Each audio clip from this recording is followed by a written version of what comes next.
everyone. Good afternoon. This is Laurie and Trisha, and we're here to continuing our conversation about joy and abundance in this abundance year of 2024. How you doing today? How you doing, Trish, today? I'm great. So Okay. I'm Tricia Fiske, and I've been teaching yoga since 1997 in the tantric tradition of Sri Vidya, which is philosophically kind of a specific view of yoga as the ultimate goal being divine, knowing that you're divine, that that's where you came from, and that's what you have surrounding you all the time, even though we totally forget about that. Yeah, not only surround you, but it as you, that expression of the divine as you. I think is a beautiful reminder, and it's kind of at the core. It's not kind of, it is at the core of all our teachings, all the things we've ever done together. But all the great teachings of the world are basically pointing at that in a 1,000 million different ways. But the simple truth is, the divine is experiencing itself as us here and now. Right. We have a harder time experiencing ourselves as divine, but it's reciprocal. So it's part of, it's part of what we're doing here as humans, is learning our lessons, whatever they are, and coming back to learning who we are truly. Yeah, it almost feels like redivining, remembering that we are divine. Yeah. Right. Hi, everyone. I'm Laurie LaMantia, and I basically love talking with Trisha, and that's one of the reasons why we're doing this. For me, I have a business that I do, and Trisha and I have taught Tantra of Prosperity together for several years now, and we also have taught conscious creating together. So I kind of look at myself as the person out in the world trying to implement the divine principles that we learn and experience in yoga. It's taking the yoga off the mat and trying to implement it in the day-to-day life. And so I try and do that in my business. And of course, through the work that I do, the side work that I play with is really effortless wealth and abundance. And one of the things I'm really excited about for this year is us working to, having these conversations once a week about abundance, because this is an 8-year, it's 2024, and it's an abundance year. So I'm excited for this.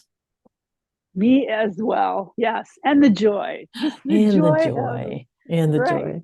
And I was telling Trisha, the topic I was hoping to talk to about today was, how everybody's setting their intentions for 2024. And I too have been doing that, writing things down.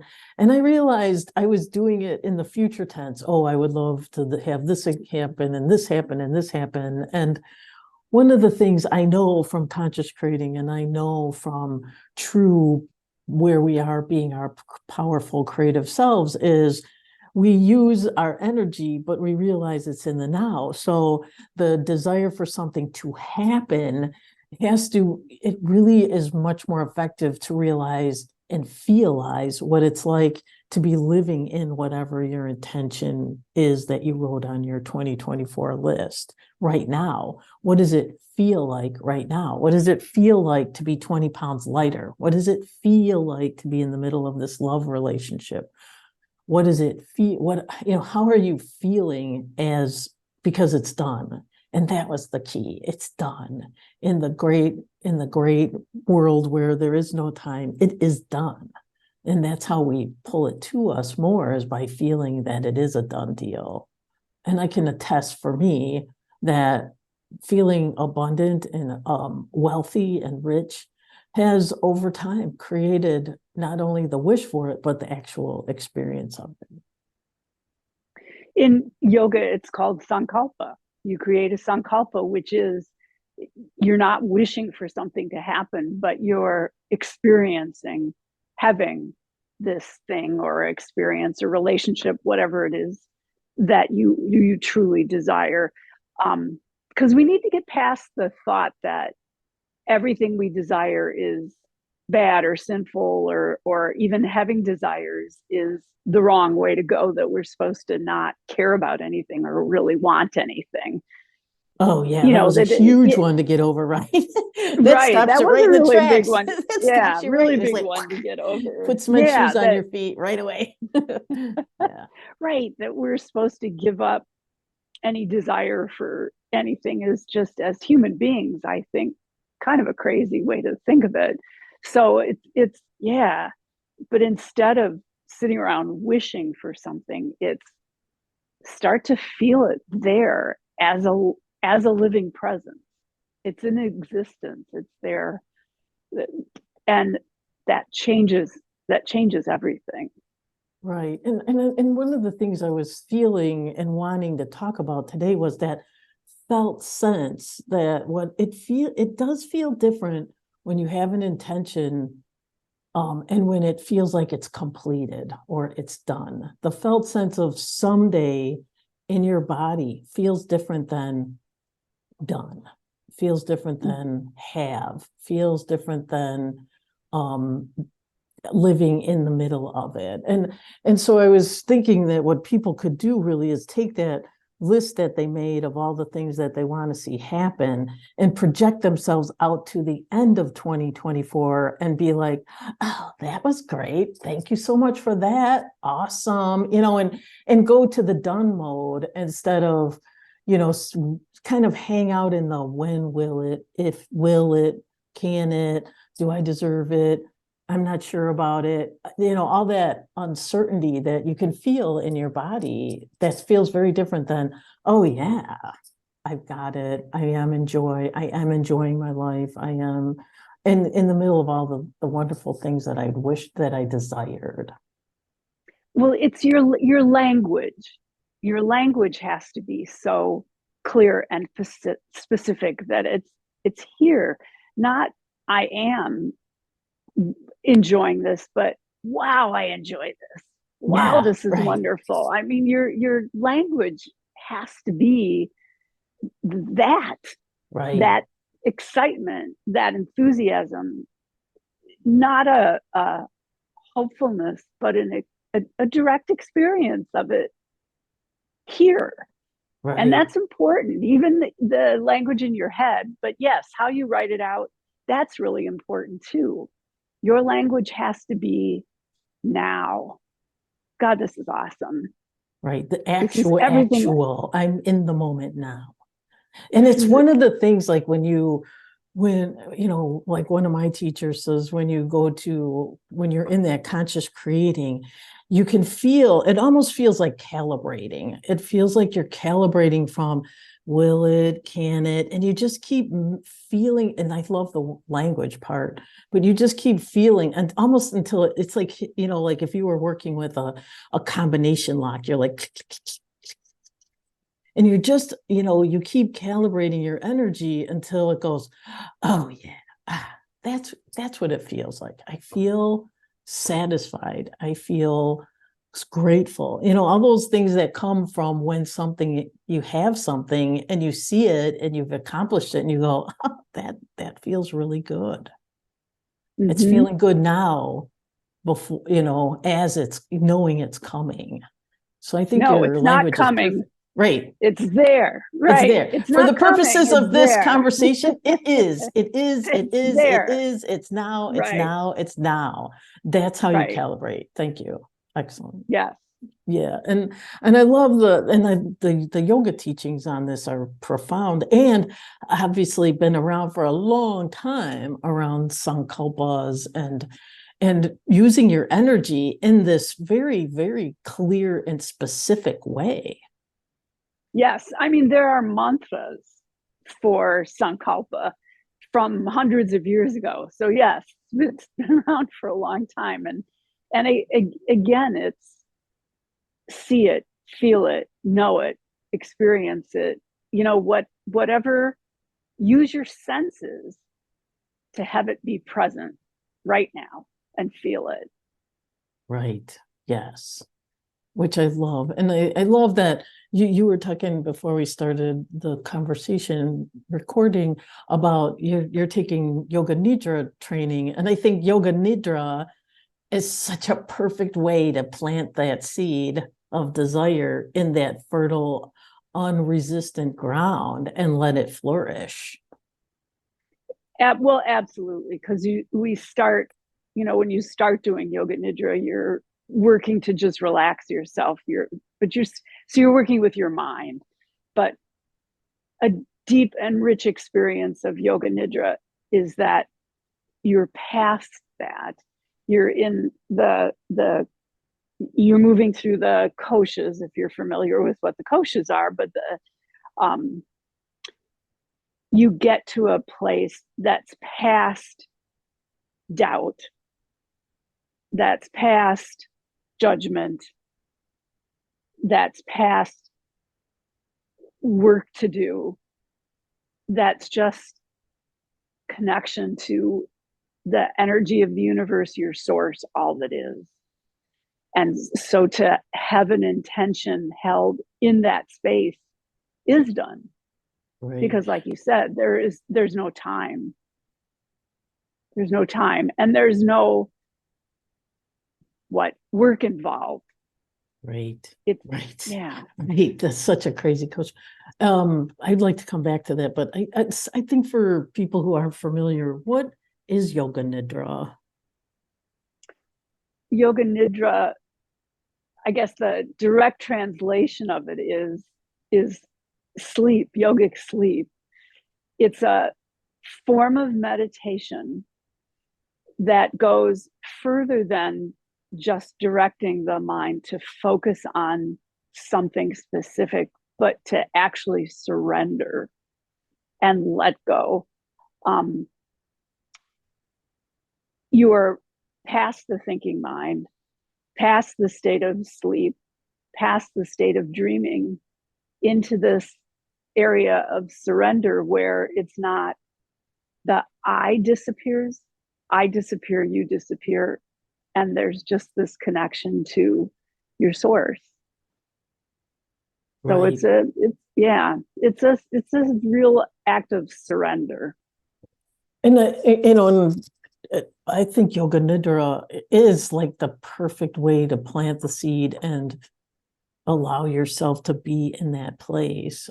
I was just thinking maybe what we'll do is we'll link in the comment section to a Yoga Nidra so people can kind of play with it and experience it, because it is a very powerful way to move from I wish it would happen to that felt sense of it's done. And it's so effortless. That's the other reason why I think people have a hard time imagining, well, how could sleep equal, conscious creating? But it's like a fast track of it, in my opinion. Well, right. As long as you don't literally Try fall it. asleep. Right. Or try to make it happen. And that's one of the right. hardest things is us humans want to make everything happen.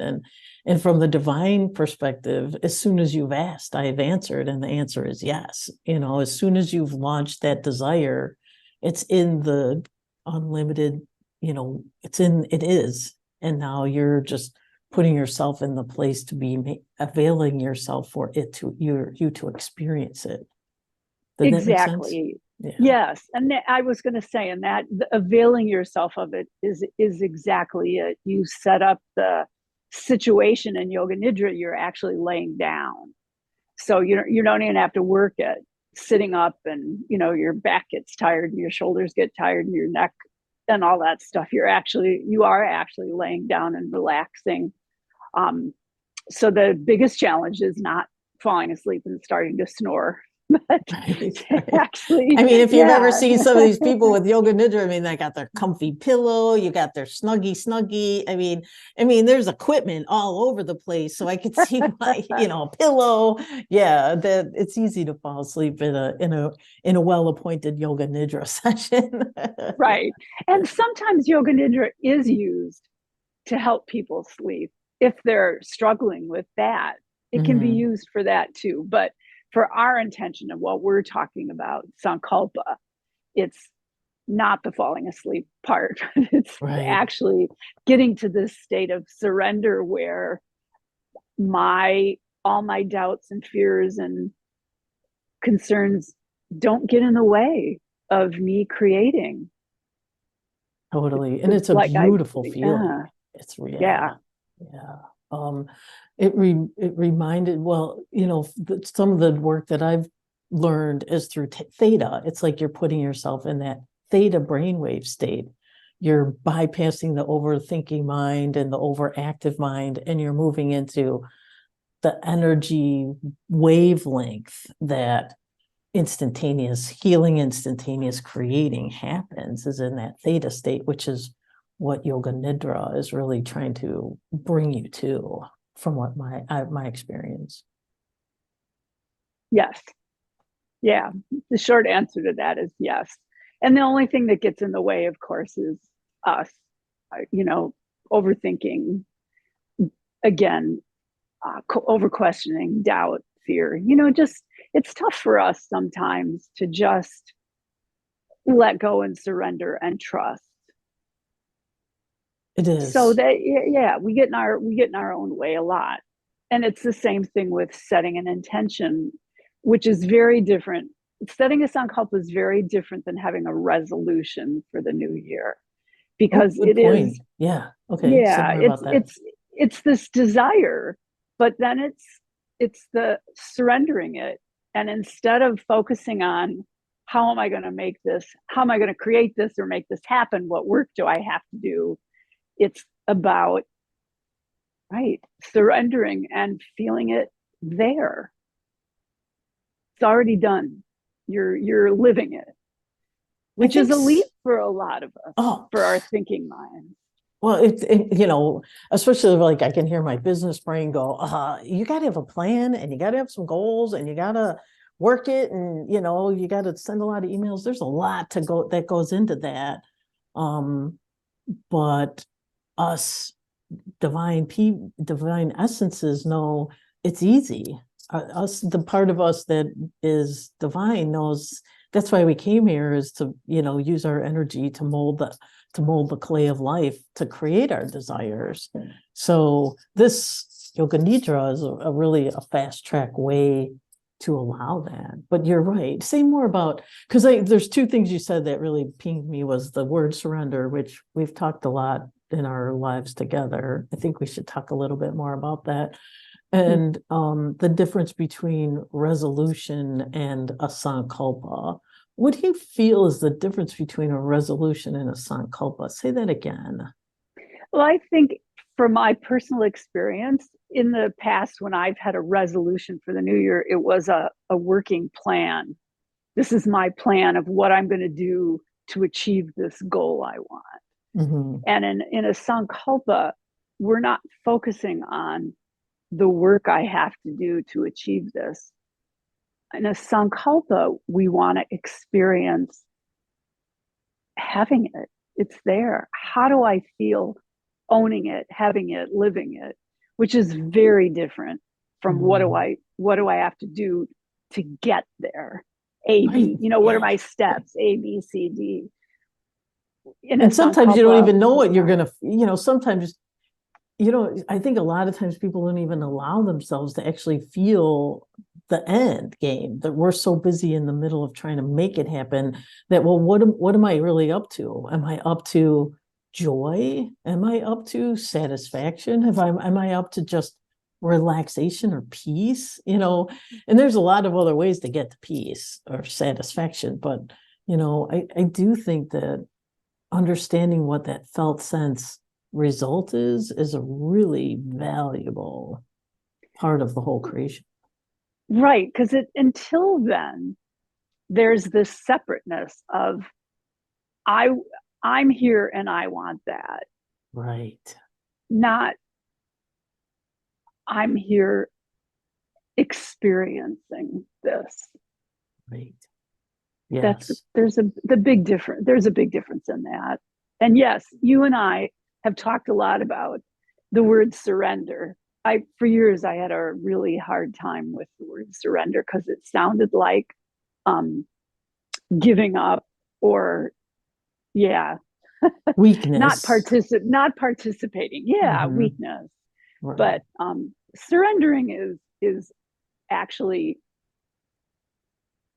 takes a lot of work. And I hate to say it like that, but it does. Training our minds to not have to see how everything's going to play out and wanting it to happen in that certain way. That's challenging for us as humans, to have a dream and trust that we can experience that dream without having a 40-point action plan to get there. Because even if I have this 40-point action plan, how do I know that point number 4 isn't going to go all to hell? And suddenly my 60, my 40 points are the 30 something I haven't done yet, or are just all going to go away. So surrendering is honestly, again, for me, I can only speak for me, but it's a constantly remembering, praying, trusting, meditating. If I'm using Yoga Nidra, repeating Yoga Nidra. And maybe out of the 5 days I'm doing Yoga Nidra, maybe 3 of those I fell asleep.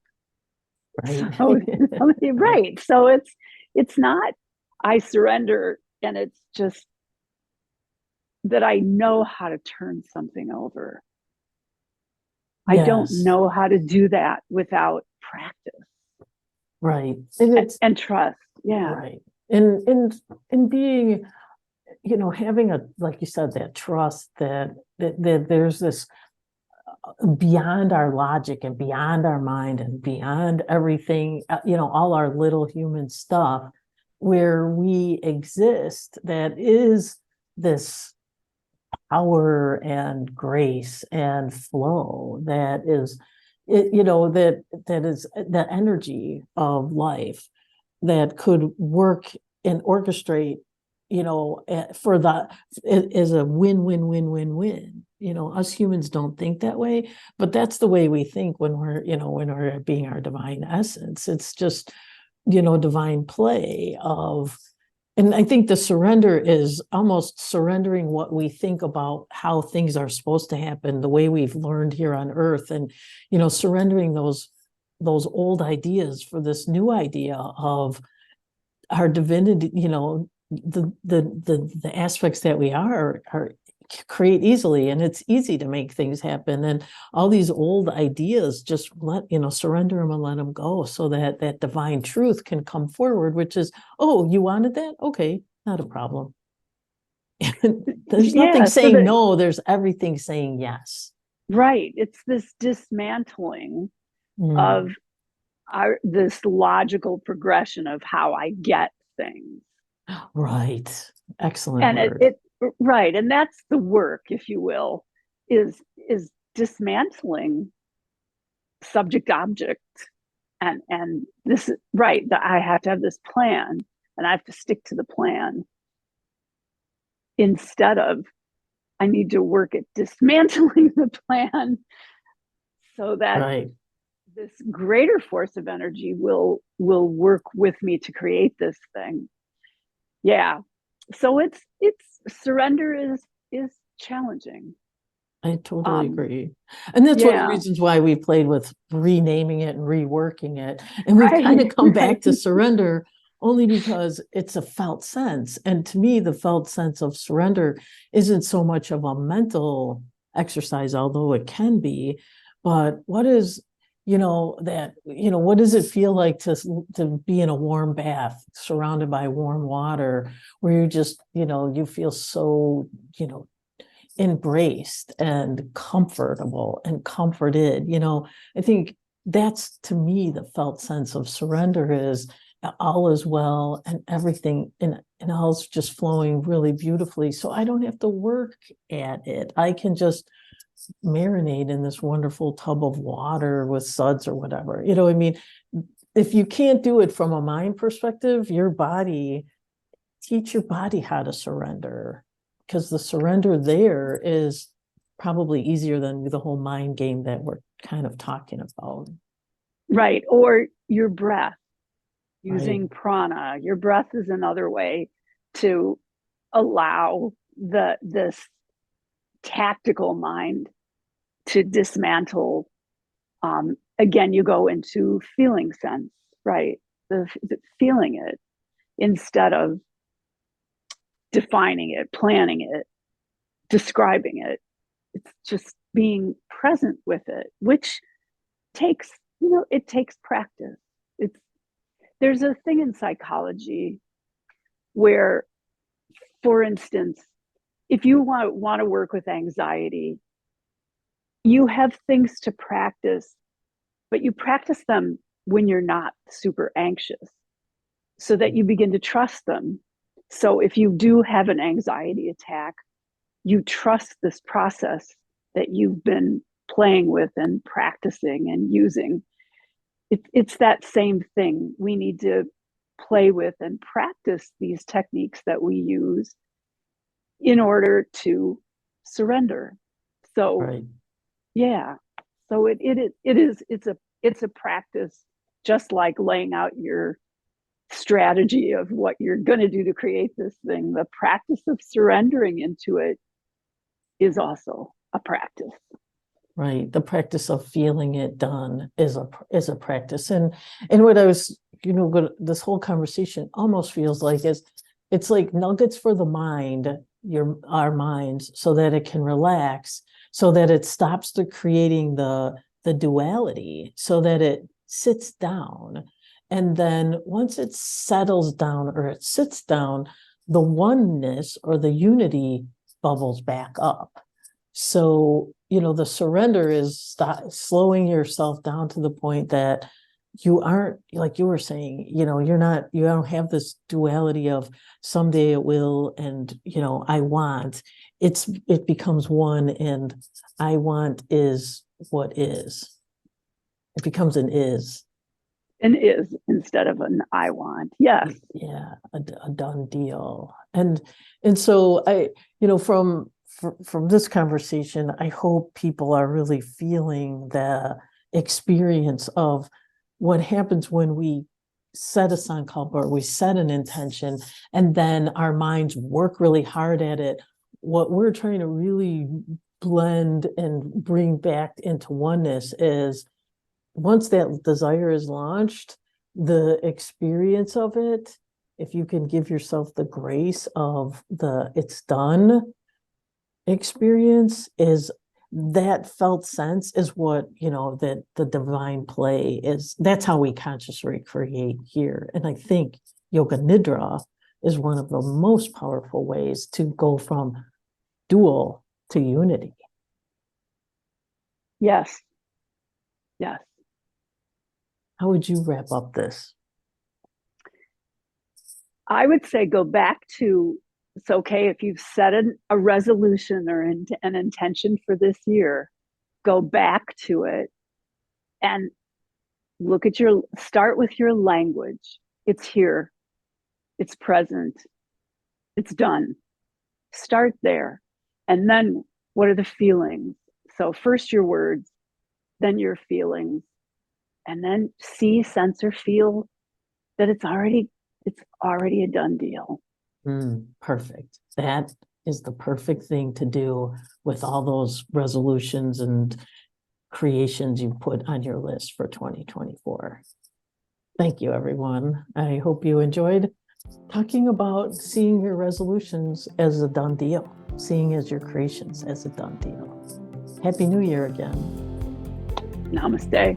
Namaste. Yeah, Happy New Year. Happy New Year. Oh, right. How about that? Happy New Year.